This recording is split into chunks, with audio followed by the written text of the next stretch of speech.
Hey guys, welcome to story time. Our story today is The Tale of Peter Rabbit. And I bet you some of you have heard this story.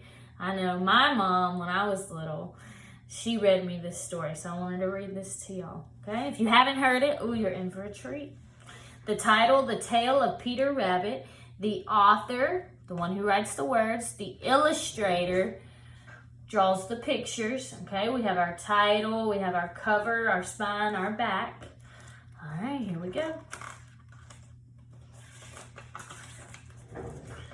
Once upon a time, there were 4 little rabbits, and their names were Flopsy, Mopsy, Cottontail, and Peter.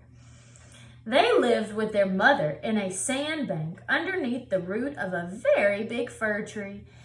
"Now, my dears," said old Miss Rabbit one morning, "you may go into the fields or down the lane, but do not go to Mr. McGregor's garden. Your father had an accident there. He was put in a pie by Mrs. McGregor." Oh dear, that escalated quickly. "Now run along and don't get into mischief. I am going out." Then old Miss Rabbit took a basket and her umbrella and went through the wood to the baker's. She bought a loaf of brown bread and 5 currant buns. Flopsy, Mopsy, and Cottontail, who were good little bunnies, went down the lane to gather blackberries. But Peter, who was very naughty, ran straight away to Mr. McGregor's garden and squeezed under the gate. First, he ate some lettuce and some French beans, and then he ate some radishes. Oh goodness, hopefully that Mr. McGregor come. And then, feeling rather sick, he went to look for some parsley. But round the end of a cucumber frame, whom should he meet but Mr. McGregor? Mr. McGregor was on his hands and knees planting out young cabbages, but he jumped up and ran after Peter, waving his rake and calling, "Stop, thief!" Peter was most dreadfully frightened. He rushed all over the garden, for he had forgotten the way back to the gate. He lost one of his shoes among the cabbages and the other shoe amongst the potatoes.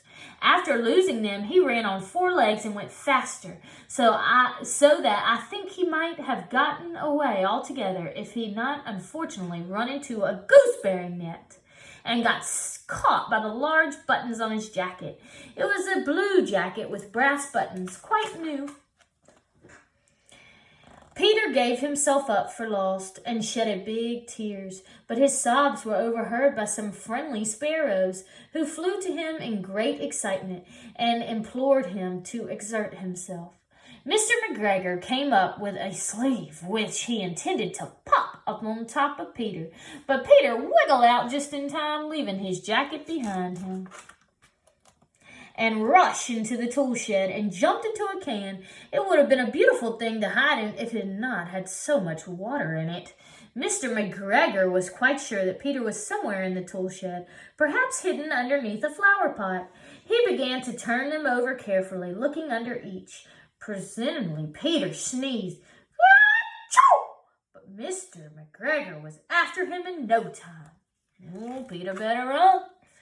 And he tried to put his foot up on Peter, who jumped out of the window, upsetting 3 plants. The window was too small for Mr. McGregor, and he was tired of running after Peter. He went back to his work. Peter sat down to rest. He was out of breath and trembling with fright, and he had not the least idea which way to go. So he was very damp, was sitting in that can. After a time, he began to wander about, going lippity-lip, not very fast, and looking all round. He found a door in a wall, but it was locked and there was no room for a fat little rabbit to squeeze underneath. An old mouse was running in and out over the stone doorstep, carrying peas and beans to her family in the wood. Peter asked her to get the way to the gate, but she was in such a large pea in her mouth that she could not answer. She only shook her head at him. Peter began to cry. Then he tried to find his way straight across the garden, but he became more and more puzzled.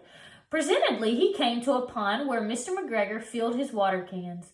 A white cat was staring at some goldfish. She sat very, very still, but now and then the tip of her tail twitched as if it were alive. Peter thought it best to go away without speaking to her. He had heard about cats from his cousin, little Benjamin Bunny. He went back towards the tool shed, but suddenly, quite close to him, he heard the noise of a hoe. Scratch, scratch, scratch, scratch. Peter scuttered underneath the bushes, but presently, as nothing happened, he came out and climbed up the wheelbarrow and peeped over. The first thing he saw was Mr. McGregor hoeing onions. His back was turned towards Peter, and beyond him was the gate. Peter got down very quietly off the wheelbarrow and started running as fast as he could go, along a straight walk behind some black currant bushes. Mr. McGregor caught sight of him at the corner, but Peter did not care. He slipped underneath the gate. He was safe at last in the woods outside the garden. Mr. McGregor hung up the little jacket and the shoes from the scarecrow to frighten the blackbirds. Peter never stopped running or looking behind him till he got home to the big fir tree. He was so tired that he flopped down upon the nice soft sand on the floor of the rabbit hole, shutting his eyes. His mother was busy cooking. She wondered what he had done with his clothes. It was the second little jacket and pair of shoes Peter had lost in a fortnight.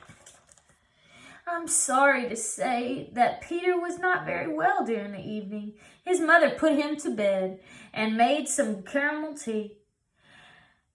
tea, and she gave a dose of it to Peter. One tablespoonful to be taken at bedtime. But Flopsy, Mopsy, and Cottontail had bread and milk and blackberries for supper. Ooh, Peter didn't get that good stuff. Maybe he should have listened to Mama. The end. I bet all your mamas like this story. Remember, better listen to Mama. Mama knows best. Trust me. Or Grandmama. All right.